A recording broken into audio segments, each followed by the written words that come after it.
What do you think? Is she still alive or not? Yes. She came back to Midway Island in December, and she laid a new egg. And it hatched on February 4th this year. She has a new chick, and she is now 63 years old.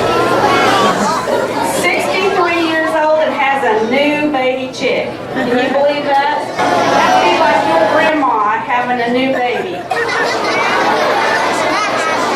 Crazy. But this is a true story. This is nonfiction. She is still alive. As we're talking today, she is probably flying somewhere over the Pacific Ocean, the Northern Pacific, fishing so that she can go back and take food to her baby. So I just wanted to update you. She is still alive, still has. This cat is called a puma, or in the United States we would call it a mountain lion or a cougar. And you liked the story so much that I made it into a book for you. So that's what we're going to talk about today. In the far south, in Brazil, a puma cub was born in the early spring month of October 2012. Now, is October springtime? No. What is October? Fall. That's in the northern hemisphere. If you live in the north part of the earth, that's true. But in the south part, everything is flipped. So if it's winter here, it's summer there. And we're about to have summer and they're about to have winter.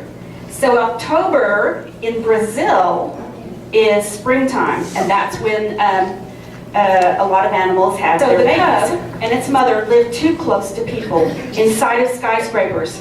It was a dangerous place to live. Once, deep forests covered this land. Then people came and built villages that grew to large cities that crowded out wild pumas. Forests became orange, coffee, or corn plantations. And recently, many of those had become sugar plantations, which were needed to make fuel for the many cars that zipped along the road. Okay, so they did what we did here in the United States. They cut down trees and they built farms. And then the farms have changed now to sugar.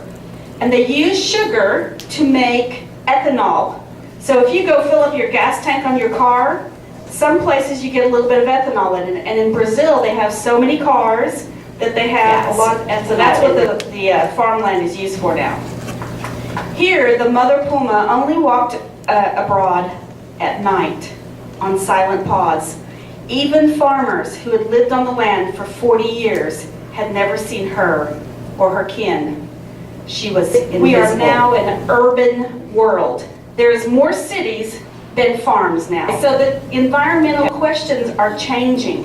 When you grow up and you go to college and you study biology and study the earth, the question will be different. Now it will be, how can we share our urban world with the wild creatures? So one thing that the scientists are doing is they're saying, well, over here is a bunch of trees. And we know that in this wooded area, there are pumas living. And over here, there's more wooded trees and there's pumas living. But how do they get from one place to the other? Why would they need to go from one place to the other? Because they might have got separated from each other.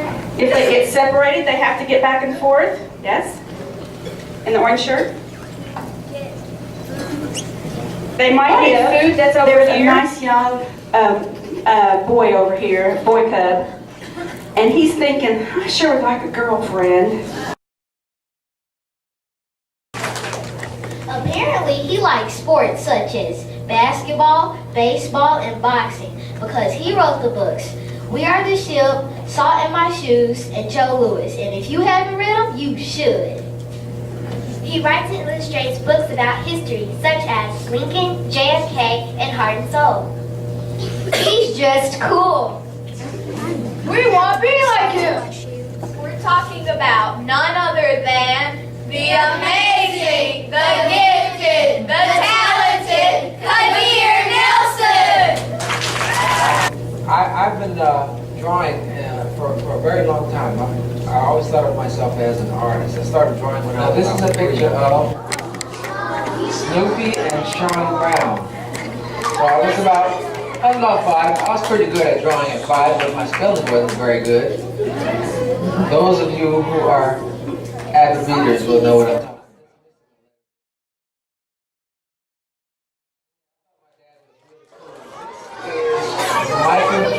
Right. Now you see how long and stretchy he looks? Now he looks that way because what it does is when you draw people that way, it visually communicates emotion. Look at it, energy. So we have an idea of what it feels. But painting, when I was, and I didn't want to paint anymore. I didn't realize the reason I had gotten so sad was because I was not growing. So you have to, one of the characteristics of human beings is growing and extending. And when you stop growing and learning, then you kind of level out, and it's not very fun. It's a lot more fun when you can learn and grow. So